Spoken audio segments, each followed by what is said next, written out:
এখন স্যুপ তৈরি করব আমি 2 বাটি। তাই আমি 2 বাটি হিসাব করে এই পানি মেপে নিতেছি, বুঝছো? যে কয় বাটি তুমি তৈরি করতে চাও ওইভাবে তুমি পানি মেপে নিবা। 1 বাটি, 1 বাটি ভোজা দিতেছি, জাল দেওয়ার পরে এই জায়গায় এটি কমা যাবে, বুঝছো?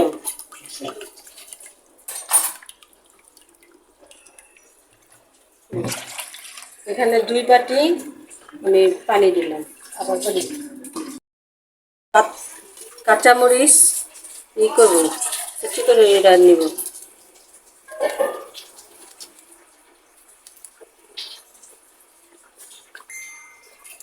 স্যুপ তো বিভিন্ন ধরনের আছে, চিকেন স্যুপ, তারপরে থাই স্যুপ। এটা কি স্যুপ? এই স্যুপটার নাম কি? নাম হলো এক স্যুপ। এটা ডিমের স্যুপ। আব্বু বলতেছে এক স্যুপ।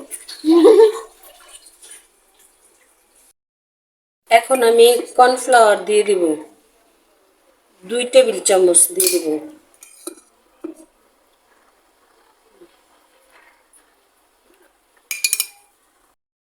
এই মশলা 2 প্যাকেট দিয়ে দিব।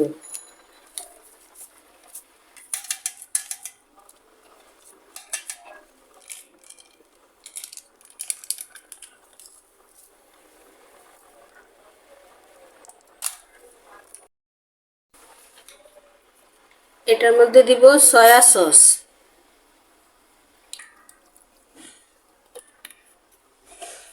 আমি কিন্তু আইডিয়া করে দিতেছি, এক চামচ পরিমাণের মতন।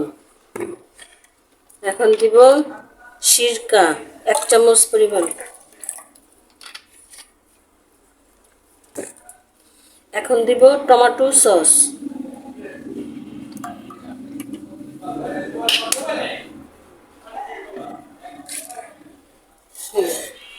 তারপর চুলায় বসিয়ে দিবে। হ্যাঁ, এখন চুলায় বসাবো। রেসিপিটা আপনাদের সাথে সাথে আমি আর আমার আব্বু কিন্তু দাঁড়িয়ে দাঁড়িয়ে দেখছি আর শিখছি। তো আব্বুর কোনো কি প্রশ্ন আছে? বলো। আমার কোনো প্রশ্ন নেই, অনেক চমৎকার হচ্ছে। আব্বু দেখি পুষে গেছে। আচ্ছা, ডিমটা আমরা কি করবো এখন? এভাবে আলাদা মানে ফেটে নেব। একটা ডিম নিচ্ছি। আব্বুর কথা শুনে হাসি পাচ্ছে।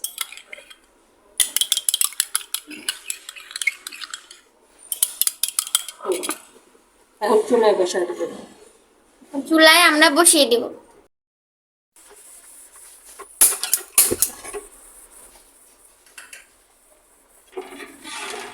এখন এই স্যুপটা নাড়াচাড়ার মধ্যে রাখতে হবে।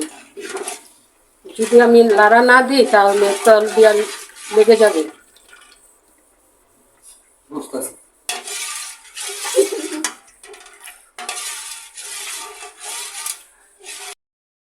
এখন কি করবো? এখন এই যে নাড়াচাড়া করে যখন হয়ে যাবে, বলক আসবো, একটু ফুটবো, তারপরে ডিম দিব। আচ্ছা, ঠিক আছে, বুঝলাম। Thank you. এরপর পারবা একা একা করতে? ইনশাল্লাহ পারবো, না পারলে তো টেলিফোনটা আছে। আচ্ছা, ইনশাল্লাহ পারবো।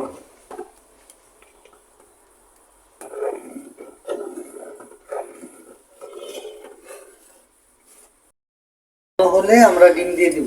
এই যে এখন সুন্দর করে ফুটতেছে না বেশি। হ্যাঁ, ফুটার পরে এটার এখন ডিমটা দিতে হইব, ক্যাপাসিটি আছে।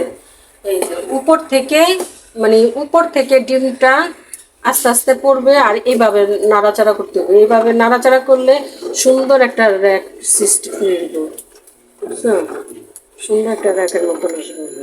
একবারে ঢেলে দিলে তো একবারে চাক্কা হয়ে যাবে। চাক্কা হয়ে যাবে। এই যে এখন এই যে দেখছো জিনিসটা সুন্দর আসছে। এটা একটা টেকনিক। হ্যাঁ, সব শিখে ফেলছে আব্বু একদিনই। একদিনই, হ্যাঁ। এখন হালকা একটু করে গরম করে নামায় ফেললেই হয়ে যাবে। আচ্ছা, থ্যাংক ইউ।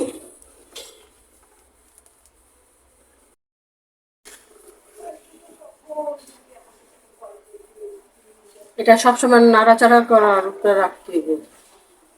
হয়ে গেছে আমার এটা কমপ্লিট। আর একটু যে ঘন খাবে সে আর একটু ঘন করে নিবে, বা এরকমও খেতে পারে না? যে ঘন খাবে সে একটু ঘন করবে, আর এটা মানে ঠান্ডা হলে একটু ঘন হয়ে যাবে, ঘন হয়ে যাবে। আমরা গরম গরম ঢেলে পরিবেশন করব।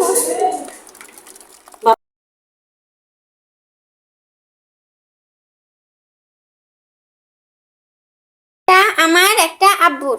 মামুনি, আমি এখন কোনটা নিব? তোমার যেটা ইচ্ছা সেটাই নাও। আমি তাহলে এটাই নিলাম। এখন বলো খেয়ে কেমন। এখন খাবো, তারপর তোমাকে জানাবো।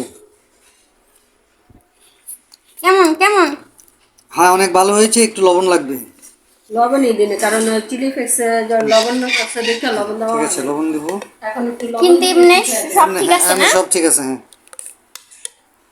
তো এভাবে গরম গরম পরিবেশন করে খাবেন। হ্যাঁ, ইনশাল্লাহ। চিলি ফ্লেক্সে লবণ ছিল তো এই জন্য আমি লবণ কম দিয়েছিলাম। আচ্ছা, এখন- সমস্যা নাই। হ্যাঁ, আবির আব্বুর জন্য আপনারা একটা লাইক কমেন্ট করে দেবেন, কিন্তু ভুলবেন না। থ্যাংক ইউ সবাইকে, আল্লাহ হাফেজ, টাটা। টাটা।